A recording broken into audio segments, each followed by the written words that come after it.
اعوذ باللہ من الشیطان الرجیم بسم اللہ الرحمن الرحیم النبی اولا بالمؤمنین من انفسہم صدق اللہ مولانا العظیم۔ ایکو بند کر دیں بیٹا، بیس پڑھا دیں۔ آج کی اس عظیم الشان تحفظ ناموس رسالت کانفرنس میں تشریف لانے والے جمیع علماء کرام، سادات کرام اور عشاقان مصطفیٰ صلی اللہ علیہ وآلہ وسلم کو صمیم قلب سے خوش آمدید کہتے ہیں۔ وقت انتہائی مختصر ہے۔ سامعین محترم، اگر پیچھے مسلسل 20 سے 30 سالوں کو دیکھتے چلے جائیں تو باطل طاغوتی قوتیں، عالم کفر اور استعمار مسلسل بڑی پلاننگ کے ساتھ معاذ اللہ تاجدار کائنات صلی اللہ علیہ وآلہ وسلم کے ناموس پہ حملہ آور ہے۔ چند کلمات بڑی توجہ سے ذہن میں بٹھانے والے آپ دیکھتے چلے جائیں۔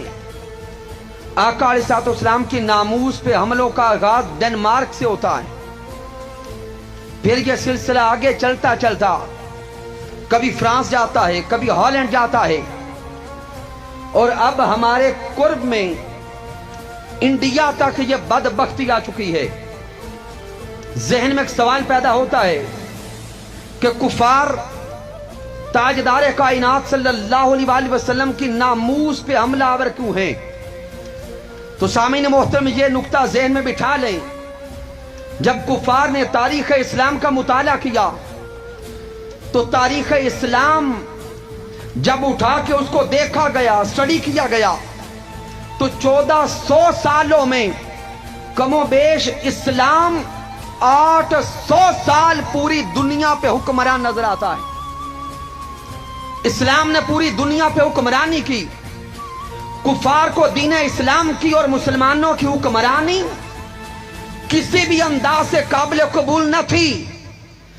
عالم کفر مسلمانوں پہ حملہ آور رہا، اسلام پہ حملہ آور رہا۔ ان 1400 سالوں میں کئی بار کفار نے مسلمانوں پہ حملہ کیا، مسلمانوں سے ریاستیں چھینی گئی، مسلمانوں سے ظاہری قوتیں چھینی گئی، طاقت چھینی گئی، مال و متاع چھینا گیا، لاکھوں مسلمانوں کو شہید کیا گیا۔ لیکن سامعین محترم، تاریخ یہ بتا رہی ہے کہ وہ مسلمان جن کو کفار نے مغلوب کیا، یہ مسلمان زیادہ عرصہ تک مغلوب نہیں رہے۔ مسلمانوں نے پھر سر اٹھایا اور سر اٹھا کر غلبہ کی طرف قدم بڑھاتے چلے گئے، بڑھاتے چلے گئے۔ کفار یہ سوچنے پہ مجبور ہو گئے کہ ان مسلمانوں سے ریاستیں تو چھینی گئی تھی، ان کی مملکت چھینی گئی تھی، اسلحہ لیا گیا تھا، تو پھر کون سی قوت تھی جس قوت کی بنا پہ مسلمان سر اٹھا رہے تھے؟ وہ کون سی طاقت تھی جس کی بنا پہ مسلمان سر اٹھا رہے تھے؟ تو کفار محققین تحقیق کرتے کرتے اس نتیجے پر پہنچ گئے کہ مسلمانوں کی اصل قوت دنیا کا اسلحہ نہیں ہے، مسلمانوں کی اصل طاقت دنیا کا اسلحہ نہیں، مسلمان کی اصل قوت دنیا کا مال و متاع نہیں۔ وہ یہ جان گئے کہ مسلمانوں کی اصل قوت ان کے من میں چھپا جذبہ عشق مصطفیٰ ہے۔ وہ یہ جان گئے کہ ان کی اصل قوت تعلق مصطفیٰ ہے، نسبت مصطفیٰ ہے، عشق مصطفیٰ ہے، ادب مصطفیٰ ہے، تعظیم مصطفیٰ ہے، تکریم مصطفیٰ ہے۔ جب وہ یہ جان گئے تو وہ بدبخت محبوب کے ناموس پہ حملہ کرنے لگ گئے۔ تو سامعین محترم، کفار نے